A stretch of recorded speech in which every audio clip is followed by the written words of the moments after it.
Hi everyone, welcome to my new another video. তো আজকে আপনাদের মাঝে চলে আসলাম মিনি ব্লগ নিয়ে। আপনারা যারা ভাবতেছেন অষ্টগ্রাম মিটামন তো নিকলি হাওর ঘোরার জন্য, তো তাদের জন্য ভিডিওটা খুব আকর্ষণীয়। কারণ বর্তমান আপনারা জানেন অনেক দিন যাবৎ ঈদের পর থেকে কোনো বৃষ্টি নাই।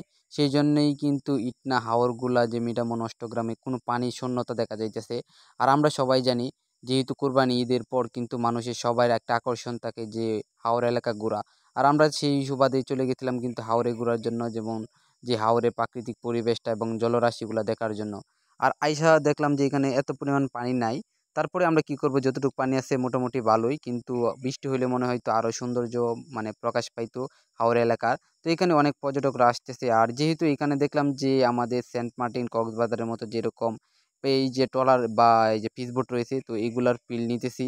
যেহেতু ফিশবোটটা এখনো পর্যন্ত ফুলফিল হয় নাই, সেই জন্যই কিন্তু অপেক্ষা করতেছে ড্রাইভার। আর জাস্ট 1 মিনিটের ভিতরে ছেড়ে দেওয়ার কথা, আর এই মুহূর্তে দেখতেছি যে ছেড়ে দিয়েছে। আর এদিকে একটা ফিল নিতেছি, যেহেতু আমাদের ফিশবোটটা মোটামুটি একটা রান হয়ে গেছে। আর ওই দিক দিয়ে এরকম একটা ফিল পাইতেছি। আমার পিছনে দেখতেছেন দাদাবাবু, উনি অনেক এনজয় করতেছে। তো একটা জিনিস না বললেই নয়, আমরা যে টাইমে গেছিলাম এটা পুরাই সন্ধ্যা হয়ে যাইতেছে। আর এই মুহূর্তে দেখতেছি একজন ক্যামেরাম্যান আমাকে ভিডিও করছে, যেহেতু আমি একজন সেলিব্রিটি পার্সন। তো আচ্ছা, যাই হোক, উনি আমার ভিডিও করতেছিল না, জাস্ট মজা করলাম, উনি পিছনে ব্যাকগ্রাউন্ডটা নিতেছিল।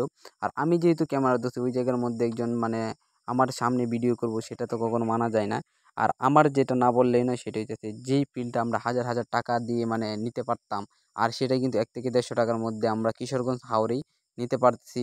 আর আমার একটা সবচাইতে বেশি ভালো লাগে যে জিনিসটা হইতেছে ট্রলার বা নৌকা দিয়ে হাই স্পিড, যেরকম আমরা বাইকে উঠলে ফুল স্পিড না দেওয়া পর্যন্ত আমাদের শান্তি হয় না, তেমনিভাবে ট্রলার বা স্পিড বোটে উঠলে সবচেয়ে বেশি মজা লাগে। যে একটা ফিল পাওয়া যায়, যেমন স্পিড আছে এটা বলা যায়। তো এই জিনিসটাই আমার ভালো লাগে। আর আপনারা যারা আসবেন, এখনও কিন্তু পানি হয় নাই, আপনারা পানির সময় আসবেন। আমি তো প্রথমেই বলে দিছি যে এখনও পর্যন্ত সঠিকভাবে পানি যেটা মানে হাওরের যতটুকু পানি সৌন্দর্য প্রকাশ পেত অতটুকু পানি এখনও পর্যন্ত হয় নাই। আর স্পিড বোর্ডের ভাড়া আমাদের কাছ থেকে নিচ্ছিল 50 টাকা করে জনপ্রতি। আমরা যেহেতু 3 জন উঠছি, তো 150 টাকা নিছে।